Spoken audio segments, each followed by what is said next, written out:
அனையா Jacob, நம்ம டீமுக்கு ஒரு தரமான கெஸ்ட் பிளேயர் கேட்டிருந்தானே, கூட்டு வந்தியா? ஆமாம், இந்த தரம் கெட்ட டீமுக்கு ஒரு தரமான கெஸ்ட் பிளேயர் வேற.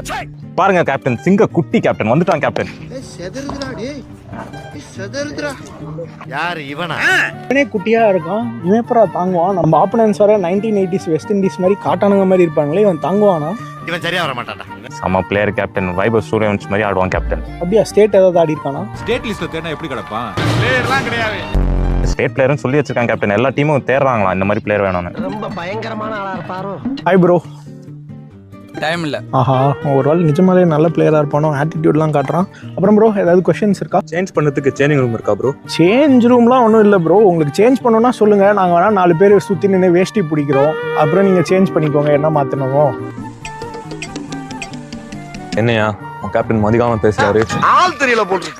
நாங்கெல்லாம் சிங்கத்தோட உண்ணாக்க வெட்டுக்குன்னு பிடிங்க திங்கிறீங்கடா. நிறைய டீம்ல நான் ஆட கூப்பிடுறாங்க, அதெல்லாம் விட்டு இங்க வந்திருக்கேன். பிரதர் ஒரே நிமிஷம் கேப்டன். தரம் கேட்ட சாரி, இந்த தரமான டீமுக்கு ஒரு தரமான பிளேயர் கேட்டீங்க. இவனை விட்டா யாரும் கிடைக்க மாட்டாங்க கேப்டன். ஓ அப்படியா விஷயம்? ஓகே சரி, ஏதோ ஸ்டேட் பிளேயர்னு சொல்கிற, அட்ஜஸ்ட் பண்ணிக்கிறேன். அப்புறம் ப்ரோ, வேற ஏதாவது டவுட் இருக்கா? டவுட் இருக்கு. 1 pitch கேட்ச் அவுட்டா, 1 pitch 1 hand அவுட்டா? நாங்கள் 10 பேர் வச்சு அடிக்கிறோம், நீ ஒன்றும் தேவையில்லை. ஒரு